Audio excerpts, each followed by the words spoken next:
ছেলে কানান কিংবা তার স্ত্রী, তারা কিন্তু নূহ আলাইহিস সালামের প্রতি ঈমান আনেনি। তার মানে বাবা নবী হয়ে অনেক সময় ছেলে ঈমান আনতে পারেনি, তার ভাগ্যে সেটা জোটেনি। নূহ আলাইহিস সালাম নবী ছিলেন, কিন্তু তার স্ত্রী তার প্রতি ঈমান আনেনি। এজন্য আল্লাহ তাআলা বলছেন, ইন্নাকা লা তাহদি মান আহবাবতা ওয়ালাকিন্নাল্লাহা ইয়াহদি মান ইয়াশা।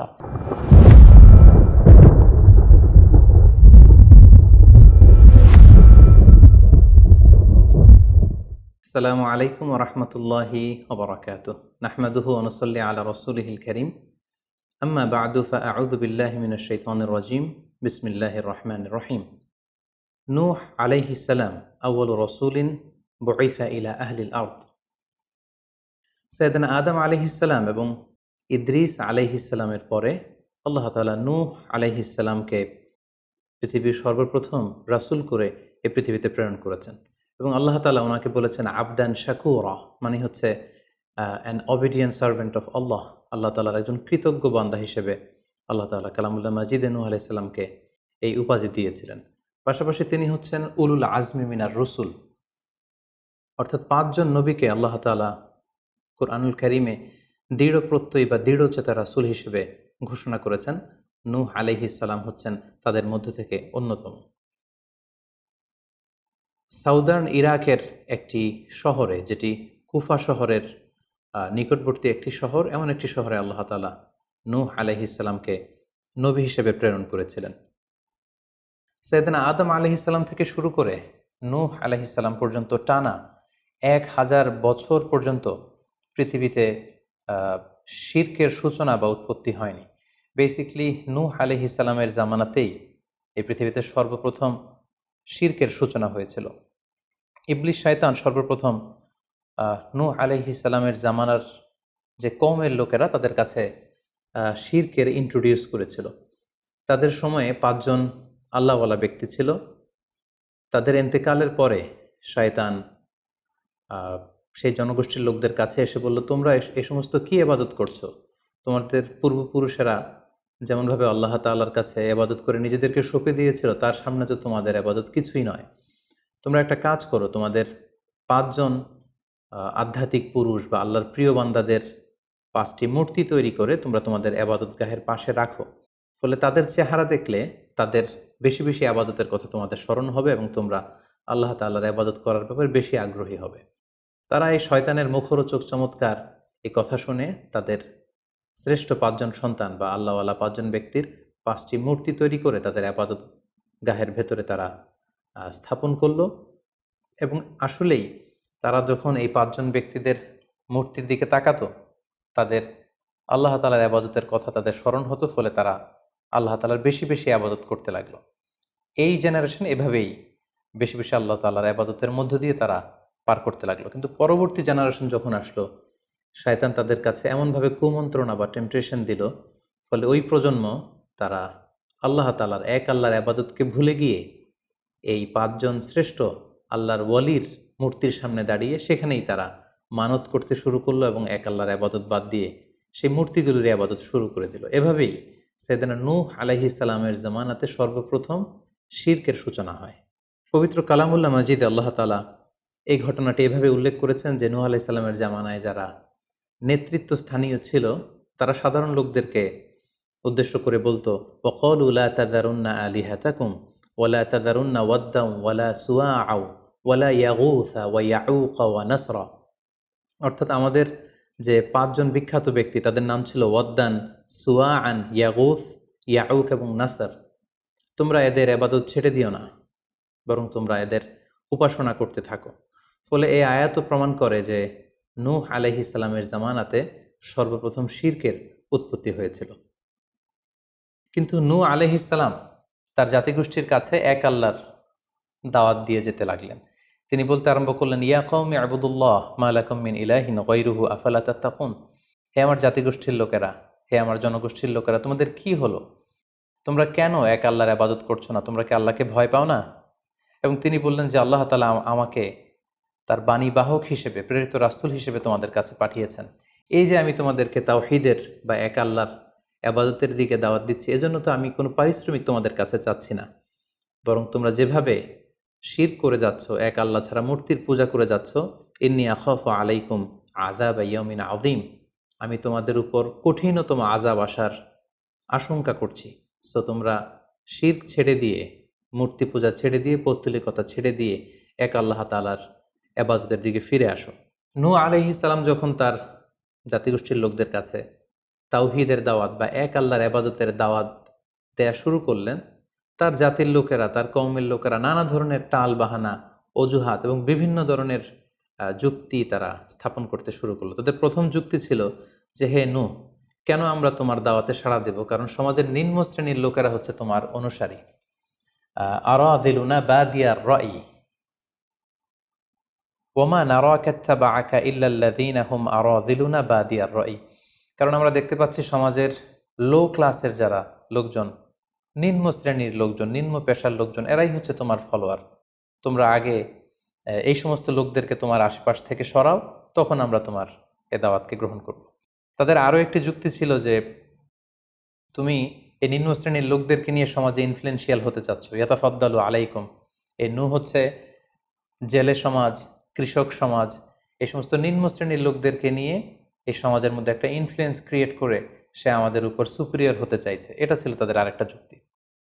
তারা আরও বলতো যে, আগে যদি এই নিম্ন শ্রেণীর লোকদেরকে তোমার কাছ থেকে তুমি তাড়িয়ে দাও, তাহলে আমরা তোমার উপর বিশ্বাস স্থাপন করতে পারি। নূহ আলাইহিস সালামের এই কথার জবাবে তিনি বলেছিলেন, ওমা আনা বিতারিদিল্লাযীনা আমানু, অর্থাৎ যারা আল্লাহ তাআলার উপর বিশ্বাস স্থাপন করেছে, যদিও তারা নিম্ন শ্রেণীর হয়ে থাকে, কি করে আমি তাদেরকে তাড়িয়ে দিতে পারি? তাদের আরও একটি যুক্তি ছিল যে, তুমি আমাদের মতো মানুষ, দেখতে তো তুমি আমাদের মতো মানুষ, তুমি খাচ্ছ, দাচ্ছ, ঘুমাচ্ছ, ঘুরে বেড়াচ্ছ, বাজারে যাচ্ছ, ক্রয় বিক্রয় করছো, আমাদের মতো মানুষ হয়ে তুমি কেমন করে রাসূল হতে পারো? তুমি যে রাসূল, কি করে আমরা বিশ্বাস করব? কেন আকাশ থেকে ফেরেশতারা এসে বলে দিয়ে যায় না যে তুমি রাসূল? তাহলে তো আমরা ফেরেশতাদেরকে দেখলে আমরা আস্থা পেতে পারি এবং নিশ্চিত হতে পারি যে আসলেই তুমি আল্লাহর পাঠানো রাসূল। এবং তারা পাশাপাশি আরও বলতো যে, আমাদের পূর্বপুরুষরা তো এই সমস্ত মূর্তিরই পূজা করেছে, তাহলে কি তুমি বলতে চাইছো এরা ভ্রান্ত ছিল? সর্বশেষে তারা বলতে আরম্ভ করলো যে, নূহ, তুমি হচ্ছে মিথ্যাবাদী, পাগল এবং ভ্রান্ত, আমরা আমাদের অবস্থানে অটল থাকব। এভাবে সাইয়েদনা নূহ আলাইহিস সালামের তাওহীদের যে দাওয়াত তিনি তার সমাজে ছড়িয়ে দিচ্ছিলেন, তারা ডিরেক্টলি এই একত্ববাদের দাওয়াতকে তারা প্রত্যাখ্যান করলো, রিজেক্ট করলো। কিন্তু নূহ আলাইহিস সালাম তিনি হাল ছাড়েননি। তিনি টানা 950 বছর তার জাতিগোষ্ঠীর লোকদের কাছে তিনি এক আল্লাহর দাওয়াত দিয়ে যেতে লাগলেন। কালামুল্লাহ মাজিদ আমাদেরকে জানাচ্ছে, ওয়ালাকাদ আরসালনা নূহান ইলা কওমিহি ফালাবিসা ফীহিম আলফা সানাতিন ইল্লা 50 আমা। তিনি 1 বছর, 2 বছর, 10 বছর, 20 বছর নয়, টানা 950 বছর তিনি লাগাতার কন্টিনিউয়াসলি তার কওমের লোকদের কাছে তিনি এই তাওহীদের দাওয়াত দিয়ে যেতে লাগলেন। এবং তিনি দিন রাতকে এক করে টায়ারলেসলি, রেস্টলেসলি তিনি তার জাতিগোষ্ঠীর কাছে এই একই দাওয়াত দিতে লাগলেন। তিনি বলছেন যে, রব্বি ইন্নী দাআউতু কওমি লাইলা ওয়া নাহারা, হে আল্লাহ, দিন রাত তো আমি চেষ্টা করে গেলাম, তাদেরকে তাওহীদের দাওয়াত দিলাম, কিন্তু তারা আমার কথা শুনছে না। ওয়া ইন্নী কুল্লামা দাআউতুহুম লিতাগফিরা লাহুম জাআলু আসাবিআহুম ফি আযানিহিম। এর মানে হচ্ছে, আল্লাহ, আমি যখনই তাদেরকে দাওয়াত দিতাম, তারা তাদের আঙ্গুলগুলো তাদের কানের ভেতরে ঢুকিয়ে রাখতো, যাতে করে আমার তাওহীদের কথা তাদের শুনতে না হয়। এবং ওয়াস্তাগশাউ সিয়াবাহুম ওয়া আসররু ওয়াস্তাকবারু ইস্তিকবারা, তারা আমাকে দেখলেই চাদর দিয়ে তাদের মুখ পেঁচিয়ে রাখতো, যাতে করে আমার কথাগুলো তারা শুনতে না পায়। সুম্মা ইন্নী দাআউতুহুম জিহারা। আমি, নূহ আলাইহিস সালাম বললেন, আল্লাহ, আমি দাওয়াতি কাজ করার কোনো মাধ্যমই তো বাকি রাখিনি। আমি প্রথমে পার্সন টু পার্সন আমি প্রাইভেটলি দাওয়াত দিতাম। এটা যখন তারা অস্বীকার করলো, আমি তখন পাবলিক দাওয়াত দেওয়া শুরু করলাম। আমি তাদের বড় গ্যাদারিংসে, বিভিন্ন ফেস্টিভ্যালে যে তাদেরকে এই দাওয়াতের কথা শোনালাম, কিন্তু তারা প্রত্যাখ্যান করেছে। সুম্মা ইন্নী আ'লানতু লাহুম ওয়া আসরারতু লাহুম ইসরারা। অর্থাৎ এই আয়াত থেকে বোঝা যাচ্ছে যে, নূহ আলাইহিস সালাম দাওয়াত দেয়ার বা বাণী বাহকের যে কাজ, এই গুরুদায়িত্ব পালনে কোনো ধরনের প্রক্রিয়া তিনি বাদ রাখেননি। তিনি দিনে রাতে, তিনি প্রাইভেটলি, তিনি পাবলিকলি, তিনি উৎসাহ প্রদানের মাধ্যমে, জান্নাতের সুসংবাদ দেওয়ার মাধ্যমে, কিংবা জাহান্নামের ভয় দেখানোর মাধ্যমে নানাভাবে তার জাতিগোষ্ঠীর কাছে আখিরাতের কথা, আখিরাতে আল্লাহ তাআলার সুপ্রিম কোর্টের কাঠগড়ায় দাঁড়িয়ে জবাবদিহিতার কথা, এক আল্লাহর একত্ববাদের কথা, এই দাওয়াতগুলো তিনি দিয়ে গিয়েছেন। কিন্তু অধিকাংশ ক্ষেত্রেই এবং অধিকাংশ লোকগুলোই নূহ আলাইহিস সালামের এই তাওহীদের দাওয়াতকে প্রত্যাখ্যান করেছিল এবং রিজেক্ট করেছিল। এভাবে নূহ আলাইহিস সালাম যখন দাওয়াত দিয়ে যেতে লাগলেন, তার কওমের লোকদের মধ্য থেকে ফাইনাল যে রেসপন্সটি এসেছিল সেটি হচ্ছে, ক্বালু লাইন লাম তানতাহি ইয়া নূহ লা তাকুনান্না মিনাল মারজুমিন। হে নূহ, অনেক হয়েছে, এবার তুমি থামো। তুমি যদি এই দাওয়াত দেয়া বন্ধ না করো, তাহলে আমরা তোমাকে স্টোনিং করে, পাথর মেরে, প্রস্তর নিক্ষেপ করে দুনিয়া থেকে বিদায় করে দিব। এবং তারা এও বলল যে, ক্বালু ইয়া নূহ ক্বাদ জাদালতানা ফাআকসারতা জিদালানা। অনেক হয়েছে, তুমি অনেক আর্গুমেন্ট আমাদের সাথে দিয়েছ, অনেক তর্ক বিতর্ক তোমার সাথে হয়েছে, এবার থামো। ফাআতিনা বিমা তাইদুনা ইন কুনতা মিনাস সাদিকিন। তুমি যে আযাবের ভয় দেখাচ্ছ, পারলে সেটা দেখাও। তুমি আমাদেরকে বলছো যে আমরা যদি এক আল্লাহর ইবাদত না করি, আমরা যদি পৌত্তলিকতা না ছাড়ি, তাহলে আল্লাহ তাআলা আযাব দিয়ে আমাদেরকে ধ্বংস করে দিবে। পারলে সেই ধ্বংসলীলা তুমি আমাদের সামনে নিয়ে আসো, পারলে সেই শাস্তি দেখাও, তুমি যদি সত্যবাদী হয়ে থাকো। এবার নূহ আলাইহিস সালাম তাদের এ ধরনের অ্যাটিটিউড দেখে অনেকটা হতাশ হলেন।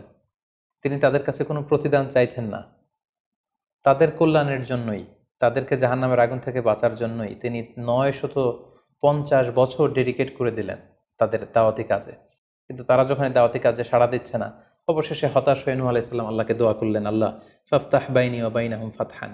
আমি আর পারছি না, আপনি এবার এসপার ওসপার করে দিন, আপনি একটা ফায়সালা করে দিন। অবশেষে তিনি বদদোয়া করে বসলেন, তাদের উপর অভিশাপ দিয়ে ফেললেন, কার্ডস করে বসলেন। তিনি বললেন, রাব্বি লা তাযার আলাল আরদি মিনাল কাফিরিনা দাইয়ারা।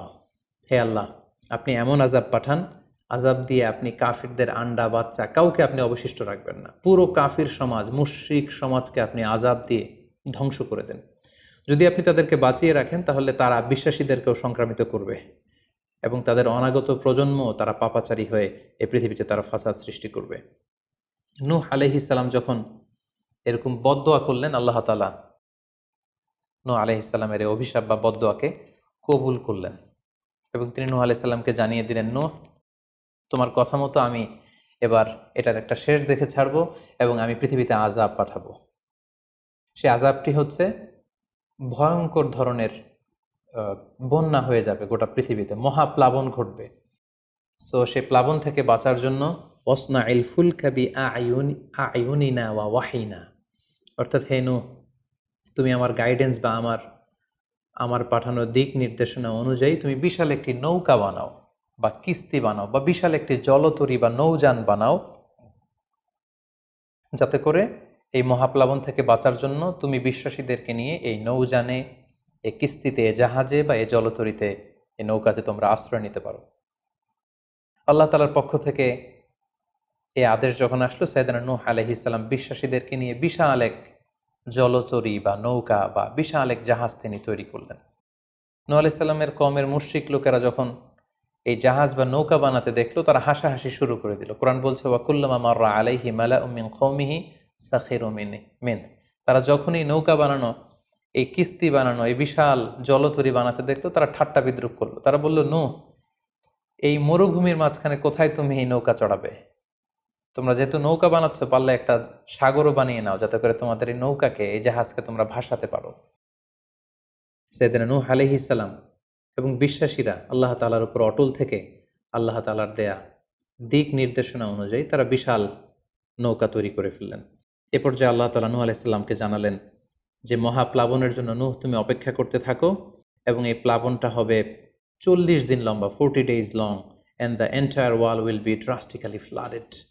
গোটা বিশ্বের এমন কোনো জায়গা থাকবে না, আনাচে কানাচে গোটা বিশ্বটা এই মহাপ্লাবনের আওতায় এসে পৃথিবীর সব প্রাণীগুলো মারা যাবে। সো তুমি কি করে বুঝবে যে আমি কখন এই মহাপ্লাবন পৃথিবীতে দিচ্ছি? সেটার একটা সাইন হচ্ছে, তুমি যখন চুলার ভেতর থেকে ফুরফুর করে, কলকল করে পানি বেরোতে দেখবে, তখনই বুঝবে যে সে টাইমটা চলে এসেছে। তখন তুমি হাত্তা ইদা জা আমরুনা বা ফারাত তান্নুর, চুলার ভেতর থেকে আগুনের পরবর্তীতে, আগুনের বিপরীতে পানি ছুটতে আরম্ভ করবে, তখনই বুঝবে যে সে সময়টা চলে এসেছে, মহাপ্লাবনের সময়টা একেবারে ঘনিয়ে এসেছে। কুল নাহমিল ফিহা মিন কুল্লি যাওজাইনি ইসনাইন, তখন তুমি সমস্ত বিশ্বাসী বান্দাবান্দিদেরকে, যারা তোমার ফলোয়ার, যারা একত্ববাদে বিশ্বাসী তাদেরকে নিয়ে সেই নৌকায় তুমি আরোহণ করবে এবং প্রতিটি প্রাণী থেকে জোড়ায় জোড়ায়, অর্থাৎ ম্যাসকুলিন অ্যান্ড ফ্যামিনিন, নারী পুরুষ জোড়ায় জোড়ায় তুমি নিয়ে সেই নৌকাতে আরোহণ করবে, কারণ এই মহাপ্লাবনটা এত ভয়ঙ্কর মহাপ্লাবন হবে, ফলে পৃথিবীতে কেউ বেঁচে থাকবে না এবং তোমরাই হবে নেক্সট জেনারেশন, এবং তোমাদের থেকেই পৃথিবী আবার নতুন করে সভ্যতা বিনির্মিত হবে এবং তোমাদের থেকে নতুন করে পৃথিবীর সব প্রাণীকুল আবার নতুন করে বংশবিস্তার শুরু হবে। আল্লাহ তাআলার এই গাইডেন্স অনুযায়ী নূহ আলাইহিস সালাম অপেক্ষা করতে লাগলেন যে কখন চুলার ভেতর থেকে কলকল করে পানি বেরোয়। হঠাৎ করে তিনি একদিন দেখতে পেলেন যে চুলার ভেতর থেকে পানি বেরোচ্ছে। তিনি সমস্ত বিশ্বাসীদেরকে নিয়ে এবং বিভিন্ন প্রাণীকুল থেকে জোড়ায় জোড়ায় নারী পুরুষ দুই ধরনের জেন্ডারকে একত্রিত করে নিয়ে তিনি আল্লাহ তাআলার নামে সেই নৌকার মধ্যে আরোহণ করলেন এবং আল্লাহ বললেন, ওয়াকাল আরকাবু ফিহা বিসমিল্লাহি মাজরেহা ওয়া মুরসাহা ইন্না রাব্বি লাগফুরুর রাহিম। আল্লাহ বললেন, তোমরা যখন আরোহণ করবে তোমরা আল্লাহর নামে আরোহণ করবে, অর্থাৎ বিসমিল্লাহ বলে আরোহণ করবে, কারণ তোমাদের এই নৌকার এই জাহাজের গতি এবং স্থিতি এটা হবে আল্লাহর নামে। এটার সেইলিং বা অ্যাঙ্করিং, এটার পানির উপরে ভেসে চলা এবং এটার নোঙর ভিড়ানো সবটাই হবে আল্লাহ তাআলার নামে। এবং আল্লাহ তাআলার আদেশ অনুযায়ী নূহ আলাইহিস সালাম সবাইকে নিয়ে সেই নৌকায় আশ্রয় নিলেন। কোরআন আমাদেরকে জানাচ্ছে, ওহিয়া তাজরি বিহিম ফি মাউজিন কাল জিবাল, গোটা বিশ্বব্যাপী এমন ভয়ঙ্করভাবে আকাশ থেকে ঝুম বৃষ্টি নাজিল হলো, জমিন তার ভেতরে থাকা পানিগুলোকে উপরে উদ্গীরণ করে দিতে লাগলো, উপর থেকে পানি নিচ থেকে পানি, ফলে গোটা বিশ্বে এক মহাপ্লাবনের পরিস্থিতি তৈরি হলো। এবং সেই ভয়ঙ্কর প্লাবনের মধ্যে, সেই ঝড় ঝাপটার মধ্যে, সেই পানির মধ্যে নূহ আলাইহিস সালামের সেই কিস্তি বা সেই জলতরী বা সেই নৌকা ভাসতে লাগলো। কোরআন বলছে যে ফি মাউজিন কাল জিবাল, বিশাল পাহাড় সম ঢেউয়ের মধ্যে নূহ আলাইহিস সালামের তরী আল্লাহর নামে ভাসতে আরম্ভ করলো এবং আল্লাহর নামে নূহ আলাইহিস সালাম সেই তরী ভাসিয়ে দিলেন। মহাপ্লাবনের ঠিক কিছু আগে নূহ আলাইহিস সালাম ওনার ছেলে কানাআনকে আহ্বান করলেন যে, কানাআন, তুমি এই নৌকার মধ্যে আরোহণ করো। আমরা ইতিহাস থেকে আমরা জেনেছি যে নূহ আলাইহিস সালামের 4 জন সন্তান ছিল, হাম, সাম, ইয়াফাস, কানাআন। এই 4 জন সন্তানের মধ্যে 3 জন ঈমান এনেছিল, শুধু কানাআন ছাড়া। নূহ আলাইহিস সালাম কানাআনকে বললেন, কানাআন ইয়া বুনাইয়া ইরকাব মাআনা, হে আমার প্রিয় সন্তান, তুমি নৌকায় ওঠো, আল্লাহর কাছে তওবা করো। কিন্তু কানাআন নূহ আলাইহিস সালামের এই আহ্বানের প্রত্যুত্তরে তিনি বলেছিলেন, আমি নৌকায় উঠবো না, সাআবি ইলা জাবালিন ইয়াসিমুনি মিনাল মা, আমি পাহাড়ের চূড়ায় যেয়ে দাঁড়াবো, পাহাড় আমাকে পানি থেকে বাঁচাবে, কারণ এই বন্যার পানি তো পাহাড় পর্যন্ত পৌঁছতে পারবে না।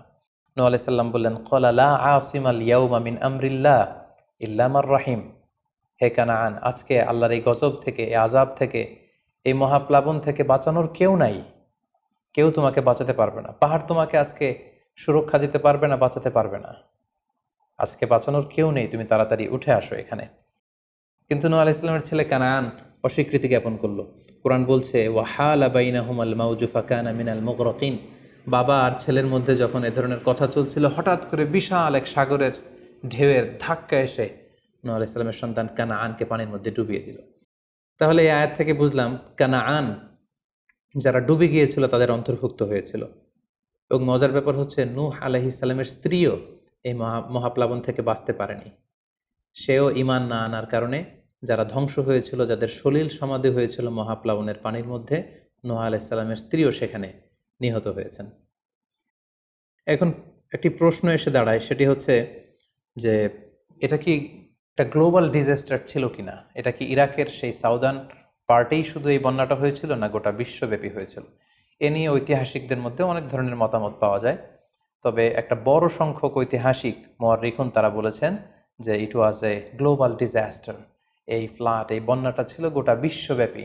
কারণ আল্লাহ তাআলা কোরআনে বলেছেন, নূহ আলাইহিস সালামের বদদুয়ার কথা বলেছেন। নূহ আলাইহিস সালাম বলেছেন যে, রব্বি লা তাযার আলাল আরদি মিনাল কাফিরিনা দাইয়ারা, হে আল্লাহ, এই জমিনে একজন কাফিরকেও আপনি বাঁচিয়ে রাখবেন না। সো এই আর্থ শব্দটা প্রমাণ করে তিনি গোটা বিশ্বের দিকে ইঙ্গিত করেছেন। এবং আল্লাহ যখন জমিনকে ইঙ্গিত করেছেন, ইয়া আরদুবলাই, হে পানি তুমি নিচের দিকে চলে যাও, ফলে এই আর্থ দ্বারা বোঝা যাচ্ছে যে শুধু ইরাকের সেই সাউদার্ন ইরাকের কুফা শহরের পাশেই এই বন্যাটা লিমিটেড বা সীমিত ছিল না, বরং এই ডিজাস্টারটা ছিল একটা গ্লোবাল ডিজাস্টার। গোটা বিশ্বব্যাপী মহাপ্লাবনের পানিতে গোটা বিশ্বের সব সয়লাভ হয়ে গিয়েছিল।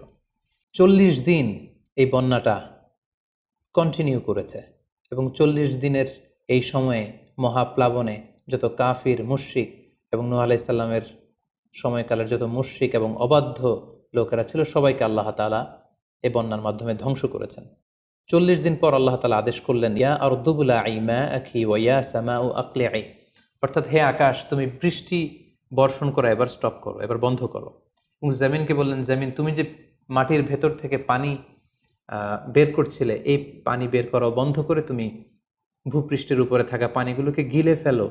ওয়াগীদাল মা, ফলে আল্লাহ তাআলার আদেশের সাথে সাথে পানি বর্ষণ এবং পানি জমিনের ভেতর থেকে বের হয় এটা বন্ধ হলো। ওয়াস্তাওয়াত আলাল জুদি, নূহ আলাইহিস সালামের এই বিশাল জলতরী বা কিস্তি বা নৌকা জুদি পাহাড়ে যেয়ে থামল। জুদি পাহাড়ে এই তরীর নোঙর ভিড়ল। এখন জুদি পাহাড়টা কোথায়? কিছু কিছু ঐতিহাসিকরা বলেছেন যে ইরাকের মোসেল শহরে একটি বিশাল মাউন্টেন রেঞ্জ রয়েছে, সেই পাহাড়ের একটা অংশের নাম হচ্ছে জুদি পাহাড়। কোনো কোনো ঐতিহাসিকগণ বলেছেন এই জুদি পাহাড়টি আর্মেনিয়াতে অবস্থিত। অনেক ঐতিহাসিকগণ মত প্রকাশ করেছেন যে এটি ইরাকেও নয়, এটি আর্মেনিয়াতেও নয়, বরং এটি তুরস্কের একটি পাহাড়।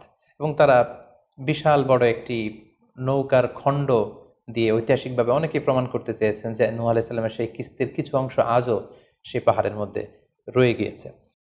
সেই জুদি পাহাড়ে যখন এই নৌকাটি ভিড়ল, আল্লাহ তাআলা তখন নূহ আলাইহিস সালামকে আদেশ করলেন, ইহবিত বিসালামিন মিন্না, তুমি এবার শান্তির সাথে সেফলি সাউন্ডলি তুমি এবার সেই জুদি পাহাড়ে তোমরা নামো। ও বারাকাতিন আলাইক, তোমাদের উপর আমার পক্ষ থেকে বারাকা ব্লেসিং থাকবে।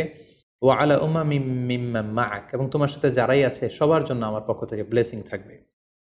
এবং এই বিশাল মহাপ্লাবন থেকে যে আমি তোমাদেরকে বাঁচিয়ে দিয়েছি, শুকরিয়া স্বরূপ তোমরা সবাই পড়ো আলহামদুলিল্লাহ। ফাকুলিল হামদুলিল্লাহ। কোরআন বলছে যে তারা সবাই আল্লাহর প্রশংসা করে সেখান থেকে নেমে আসলো এবং নূহ আলাইহিস সালামকে আল্লাহ তাআলা শিখিয়ে দিলেন, নূহ এবার তুমি পড়ো রব্বি আনজিলনি মুনজালান মুবারাকান ওয়া আনতা খায়রুম মুনজিলিন, অর্থাৎ হে আল্লাহ আপনি এমন জায়গায় আমাদেরকে অবতরণ করুন যে জায়গাটা আমাদের জন্য কল্যাণকর, কারণ আপনিই তো উত্তম অবতরণকারী। ফলে নূহ আলাইহিস সালামের সাথে যারা ছিল বিশ্বাসীরা, তারা এবং তার সাথে প্রাণীকুলের মধ্য থেকে যারা ছিল সবাইকে নিয়ে নূহ আলাইহিস সালাম এই জমিনে বন্যা পরবর্তী মহাপ্লাবন পরবর্তী সময়ে তিনি সবাইকে নিয়ে এই জমিনের মধ্যে আবার নেমে আসলেন। ফলে ঠিক ওই সময়টাতে পৃথিবীতে আর কোনো কাফের, কোনো মুশরিক, কোনো পৌত্তলিক ছিল না, বরং তখন এটা ছিল, it was very fresh and pure monotheist generation, একত্ববাদী একটা প্রজন্ম। ফলে এখানে ঠিক ঠিক ওই সময়টাতে পৃথিবীতে আর কোনো কাফির মুশরিক আর ছিল না। আমরা আমাদের আলোচনার শুরুর দিকে বলেছিলাম যে নূহ আলাইহিস সালামের 4 জন ছেলে ছিল, হাম, সাম, ইয়াফাস এবং কানাআন। এবং ঐতিহাসিকভাবে এটা ঐতিহাসিক বিভিন্ন ধর্মগ্রন্থ থেকেও এটা প্রমাণিত যে এই 4 ছেলের মধ্য থেকে একজন ছেলে ছিল কানাআন, যে মহাপ্লাবনে মৃত্যুবরণ করেছে, এবং হাম, সাম এবং ইয়াফেস, তাদের মধ্য থেকেই মূলত গোটা বিশ্বে নতুন করে মানব সভ্যতার আবার সূচনা হয়েছে। নূহ আলাইহিস সালামের ছেলে হাম, তিনি আফ্রিকাতে তার পরিবার নিয়ে বসবাস শুরু করেন, এবং ওনার ছেলে সাম, যেখান থেকে সেমাইটিক শব্দটি আমরা বলে থাকি, ওনার ছেলে সাম তার আত্মীয় স্বজন এবং তার বংশধরদেরকে নিয়ে ধীরে ধীরে মধ্যপ্রাচ্য বা দূরপ্রাচ্যের এই এরিয়াতে পরবর্তীতে তারা বসবাস শুরু করেন। এবং ওনার ছেলে ইয়াফেস বর্তমান যে চীন বা তার আশেপাশের যে এরিয়াগুলো আছে সেখানে বসবাস শুরু করেন, এবং সেখান থেকেই মানব ইতিহাস আবার নতুন করে তার পথ চলা শুরু করলো, এবং গোটা বিশ্বে বাচ্চা রিজালান কাসীরা ওয়া নিসা, অনেক নারী পুরো গোটা বিশ্বে সেখান থেকে আবার ছড়িয়ে পড়তে আরম্ভ করলো। এভাবেই নূহ আলাইহিস সালাম একত্ববাদের দাওয়াত দিয়ে নিরলস প্রচেষ্টা করে ওনার জীবনকে তিনি অতিবাহিত করেছেন। সাইয়েদনা নূহ আলাইহিস সালাম ওনার ইন্তেকালের পরে ওনাকে কোথায় কবর দেওয়া হয়েছে এ নিয়ে 2টি মত পাওয়া যায়। প্রথম মত অনুযায়ী ওনাকে মক্কাতে কবরস্থ করা হয়েছে, আরেকটি মত অনুযায়ী লেবাননের কার্ক নামে একটি এরিয়াতে জাবালে দীর, সেই দীর মাউন্টেনের পাশে সাইয়েদনা নূহ আলাইহিস সালামকে কবরস্থ করা হয়েছে। সম্মানিত সুধী, এই ছিল নূহ আলাইহিস সালামের সংক্ষিপ্ত, বর্ণাঢ্য এবং সংগ্রামী জীবন কাহিনী। এ পর্যায়ে আমরা নূহ আলাইহিস সালামের এই স্টোরি থেকে, এই জীবনী থেকে কী ধরনের লেসন, লাইফ লেসন বা শিক্ষা আমরা পেতে পারি যেটা আমরা আমাদের সমাজের সাথে রেলেভেন্ট করতে পারি, আমরা সে বিষয়ে সামান্য কিছু আলোচনা করব। আমরা যারা দাওয়া কাজের সাথে ইনভলভড, তাদের জন্য নূহ আলাইহিস সালামের জীবনীতে আসলে নূহ আলাইহিস সালামের দাওয়া ক্যারিয়ার থেকে নেবার মতো, শেখার মতো অনেক কিছু রয়েছে। তোর মধ্যে থেকে অন্যতম হচ্ছে যে ডাইভার্সিটি অফ দাওয়া অ্যাপ্রোচ। আমরা জানি যে আমরা যারা আল্লাহ তাআলার এই কথাগুলো, কোরআন সুন্নাহর এই মেসেজগুলো পৌঁছে দিচ্ছি, আমরাও কাইন্ডা বাণীবাহকের কাজ কিন্তু আমরা করছি। যেহেতু নবীরা নেই, তাদের অনুসৃত পথকে আমরা ধারণ করে তাদের কথাগুলো আমরা পৌঁছে দিচ্ছি। সো আমাদের এই দাওয়া অ্যাপ্রোচের মধ্যে ডাইভার্সিটি থাকতে হবে। আমরা যেমনি ওরালি দাওয়া কাজ করি, নবীরা ওরালি দাওয়া কাজ করতেন, মৌখিকভাবে মানুষকে দাওয়া দিতেন। এই ওরালি দাওয়ার পাশাপাশি আমরা রিটেন দাওয়ার কাজ করতে পারি, আমরা প্র্যাকটিক্যাল দাওয়া কাজ করতে পারি। অর্থাৎ প্র্যাকটিক্যাল দাওয়াটা হচ্ছে লাইভ দাওয়া। আমার কথা দেখে, আমার আচরণ দেখে, আমার ডিলিংস দেখে মানুষ ইসলামের সৌন্দর্যের প্রতি আকৃষ্ট হবে, এবং এটা খুবই ফলপ্রসূ একটা দাওয়া সিস্টেম। সো আমরা যদি নূহ আলাইহিস সালামের জীবনের দিকে তাকাই, তাহলে দেখব উনি অনেকভাবে এই দাওয়া কাজ করেছেন। উনি প্রথম পার্সন টু পার্সন টার্গেট করে তাকে একা একা বোঝাতেন। এটা যখন কাজ না করতো, প্রাইভেট দাওয়া থেকে উনি পরে সুইচ করলেন পাবলিক দাওয়াতে। কোরআন আমাদেরকে জানিয়েছে যে তার কওমের বিভিন্ন ফেস্টিভ্যালগুলোতে, সেখানকার বিভিন্ন পাবলিক গ্যাদারিংসগুলোতে, সেখানকার বিভিন্ন ক্লাবগুলোতে তিনি যে এক আল্লাহর দাওয়া তিনি সেখানে পেশ করেছেন। পাশাপাশি নূহ আলাইহিস সালাম তার সময়ের সম্ভ্রান্ত ব্যক্তিবর্গ যারা, তাদেরকে স্পেশালি তিনি দাওয়া কাজের আওতায় নিয়ে এসেছেন। এলিট সোসাইটি যারা, আমরা যদি আল্লাহ রাসূল সাল্লাল্লাহু আলাইহি ওয়াসাল্লামের দাওয়া অ্যাক্টিভিটির দিকে তাকাই, তাহলে দেখব যে উনিও কিন্তু সানাদিদে কোরাইশের যারা লিডার শ্রেণী ছিল, গণ্যমান্য ব্যক্তিবর্গ ছিল, তাদেরকে তিনি স্পেশালি দাওয়া কাজ করতেন তাদের সাথে। কারণ আমরা জানি যে একটা সমাজের লিডার যদি ইসলামের পথে আসে, ফলে তার যে লক্ষ লক্ষ ফলোয়ার থাকবে, তারাও তার দ্বারা ইনফ্লুয়েন্স হয়ে তারাও ইসলামের পথে চলে আসবে। এবং আল্লাহ রাসূল সাল্লাল্লাহু আলাইহি ওয়াসাল্লামের জীবনীতে আমরা দেখেছি যে কোনো গোষ্ঠীর বা কোনো কওমের বা কোনো ট্রাইবের গোত্র প্রধান যখন কালিমা পড়ে মুসলমান হয়েছে, তার দেখা দেখি গোত্রের সকল নারী পুরুষ তারাও মুসলমান হয়ে গেছে। দাওয়া কাজ আঞ্জাম দেওয়ার ক্ষেত্রে যারা এলিট সোসাইটি বা সমাজের গণ্যমান্য ব্যক্তিবর্গ যারা থাকবে, তাদেরকে দাওয়া দেওয়ার ক্ষেত্রে আমাদেরকে স্পেশাল এফোর্ট দিতে হবে।